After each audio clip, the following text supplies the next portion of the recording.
Welcome to The Explainer. Today, we're going to look at human relationships through a totally different lens. We're talking about the economics of human attraction. And we're going to dive right in using this really provocative framework, treating romance and modern dating exactly like a deregulated free market. Now, right off the bat, I know what you might be thinking. Is modern dating really just a deregulated, globalized free market? I mean, treating love like a marketplace sounds, well, a little cynical at first glance, right? But here's the truth. Human attraction and relationship dynamics, they've actually always operated on core economic principles. Always. And honestly, once you start seeing the math behind the magic, everything about how we date, mate, and relate, it all starts to make perfect, logical sense. Okay, let's get right into Section 1. The modern dating market. Supply, demand, and infinite choice. So, to understand where we are today, we really have to look at how drastically the rules have shifted. Historically, dating markets were super localized. Your supply of potential partners was basically limited to your town, your university, maybe your immediate social circle. And because that supply was so limited, people naturally compromised based on who was actually available. But fast forward to the modern digital market.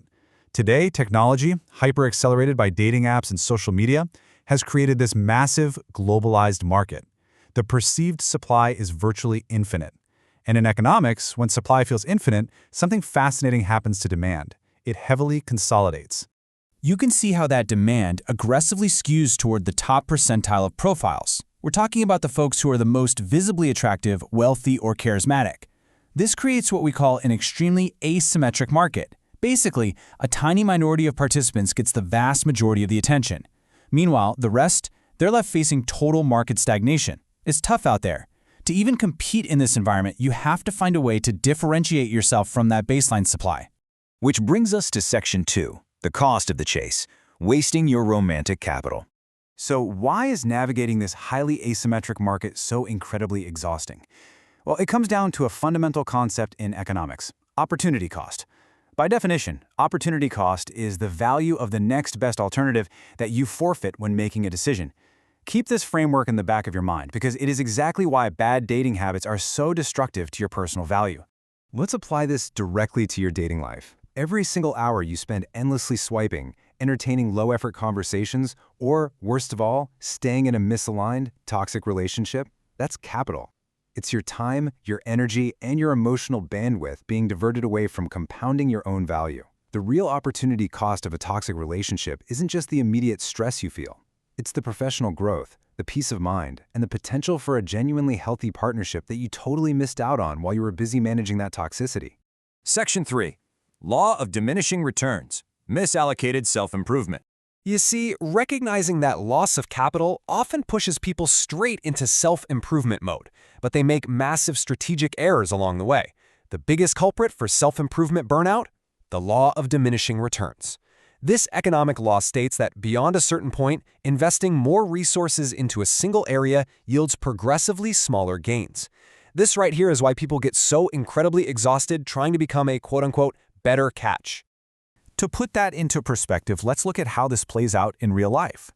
Going from being out of shape to visibly fit, that yields massive high returns in your market viability. Going from broke to financially stable?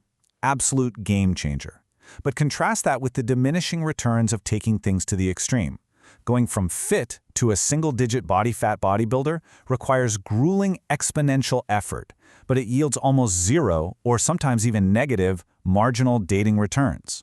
And the exact same rule applies to wealth. Making the jump from a $200,000 salary to a $2 million salary takes an immense amount of time and capital, but honestly, it adds surprisingly little romantic utility for the effort required. You end up overinvesting in areas that have literally stopped paying out dividends. Section 4. The Big 3 Investments. Building a diversified portfolio. So, if the goal is to stop wasting effort on diminishing returns, what's the actual solution? Well, if you want to really dominate this market, you need to build a diversified portfolio focusing on the big 3: health, wealth, and emotional intelligence, or EQ. When we map out their economic function, their market signal, and their diminishing return threshold, you'll see exactly why these 3 specific investments consistently outperform absolutely everything else out there. Let's break down health first. Think of your physical and mental health as your customer acquisition strategy. It is the absolute baseline filter. Why? Because as humans, we are biologically hardwired to demand markers of vitality, things like physical fitness, energy, and clear skin. But economically speaking, health actually proves something even deeper. It proves you have the sheer discipline to maintain an asset over a long period of time. It really all boils down to this one brutal market reality. If you cannot manage your own biology, the market assumes you cannot manage a partnership. Boom, it's that simple. Physical and mental health are the absolute, non-negotiable entry stakes if you want to play in this market. Now shifting over to our second blue chip investment, wealth. But let's be super clear about what wealth actually signals here. It is not just about buying expensive dinners or showing off a flashy watch. It's about risk mitigation. It provides what we like to call the stability premium. Wealth is your insulation against volatility. It shows the market that you represent competence and resource security. When you look at how wealth practically functions in dating, it does three key things. First, it solves the logistical stress that quietly, almost invisibly, destroys most modern relationships. Second, having a baseline of wealth signals ambition and competence. And third, it severely reduces the perceived risk of investing in you. When the market looks at someone with even just upper middle-class comfort, it sees a safe harbor. It is a vital risk mitigator. Moving on to Section 5, Securing Long-Term Profits, the Power of Emotional Intelligence. This is where we look at the final, and undoubtedly the most crucial investment required to keep a relationship from going bankrupt. Emotional intelligence. EQ. Think of it this way.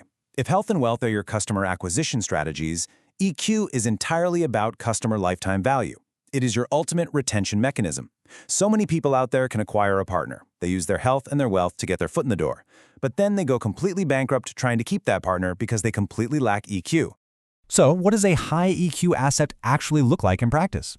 Well, it means you have the ability to resolve conflicts without causing a massive emotional tax. It means communicating your needs clearly and regulating your own nervous system during stressful times. And here is the absolute best part. Unlike health or wealth, EQ has practically zero diminishing returns. There's no threshold where being too emotionally intelligent suddenly stops paying off. Health and wealth might get you a partner, sure, but EQ? EQ is what determines whether the relationship actually generates long-term profits, like happiness, peace, and mutual growth, or if it just ends in a painful, super costly foreclosure. Which brings us to the ultimate question you have to ask yourself as you evaluate your own portfolio.